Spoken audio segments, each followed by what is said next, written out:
Assalamualaikum warahmatullahi wabarakatuh.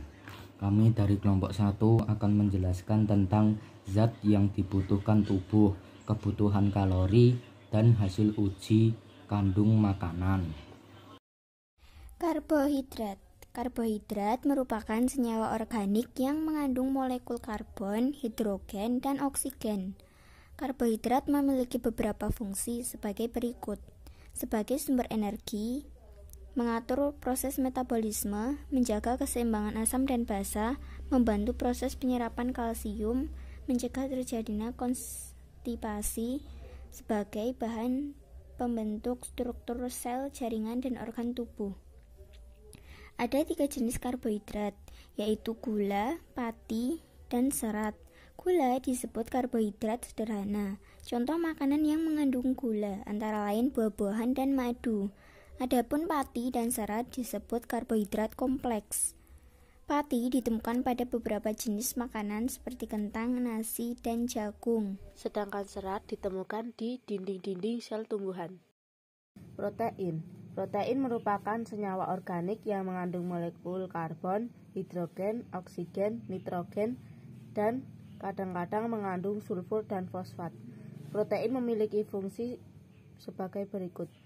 Sebagai sumber energi, 1 gram protein menghasilkan 4 kalori.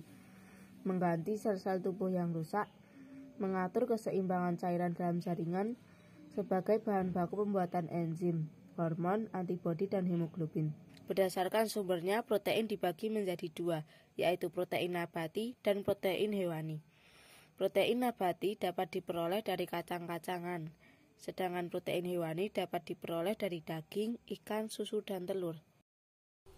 Lemak.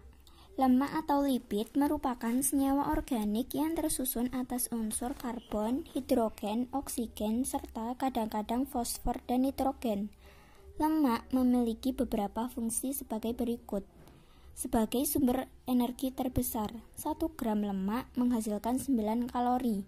Sebagai pelarut vitamin, vitamin A, D, E, dan K.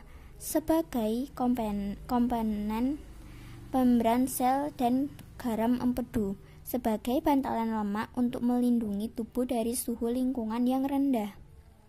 Lemak dapat berasal dari tumbuhan, lemak nabati, dan dari hewan, lemak hewani. Bahan makanan yang mengandung lemak nabati misalnya kelapa, kemiri, zaitun, kacang tanah, dan buah alpukat.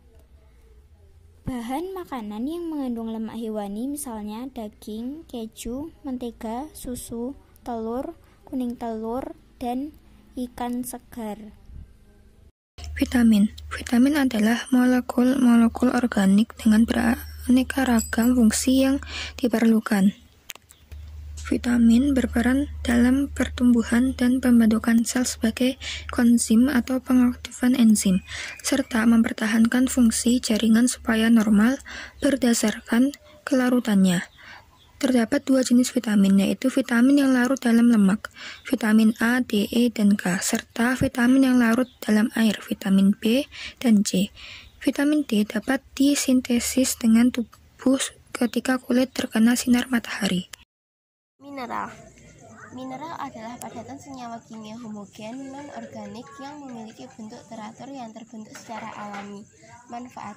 Masing-masing mineral memiliki fungsi berbeda bagi tubuh, termasuk menjaga kesehatan tulang, otot, jantung, dan otak agar dapat bekerja sesuai fungsi normalnya. Fungsi mineral bagi tubuh lainnya yaitu membantu tubuh memproduksi enzim dan hormon.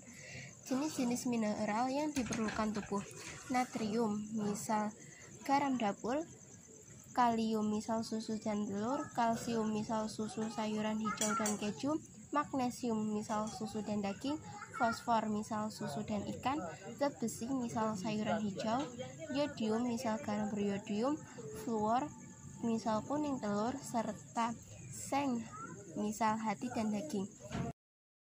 Air merupakan komponen paling banyak dalam tubuh.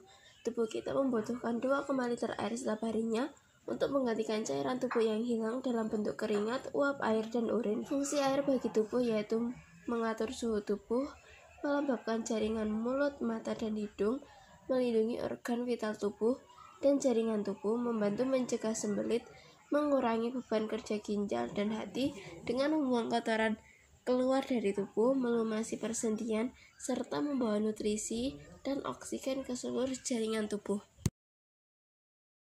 Kebutuhan kalori. Makanan yang masuk ke tubuh akan dicerna sehingga dapat menghasilkan energi. Tubuh memerlukan energi untuk melakukan setiap kegiatan. Jumlah energi yang dibutuhkan diukur dalam satuan kalori. Jumlah energi yang terdapat dalam makanan juga diukur dalam satuan kalori. 1 kilokalori sama dengan 4.200 joule. Jenis makanan yang berbeda juga akan mengandung jumlah kalori yang berbeda pula. Kebutuhan energi pada setiap orang berbeda-beda karena dipengaruhi oleh jenis aktivitas. Jadi, tubuh sangat penting menciptakan keseimbangan energi. Keseimbangan energi dapat terjadi jika jumlah kalori yang masuk sama dengan jumlah kalori yang dikeluarkan. Apabila jumlah kalori yang dikonsumsi lebih sedikit dari kalori yang digunakan, maka akan terjadi keseimbangan energi negatif.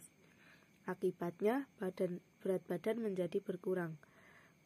Sebaliknya, jika kalori yang masuk lebih besar daripada kalori yang digunakan, maka akan terjadi keseimbangan energi positif.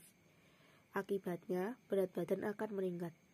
Kelebihan energi akan disimpan sebagai lemak. Penumpukan lemak yang berlebihan dapat meningkatkan resiko terjadinya hipertensi, obesitas, penyakit jantung, stroke, dan diabetes. Hasil tes uji kandungan makanan. Apabila karbohidrat bertemu dengan lugol, maka akan terjadi perubahan warna menjadi biru kehitaman. Apabila protein bertemu dengan biuret, maka terjadi perubahan warna menjadi warna ungu.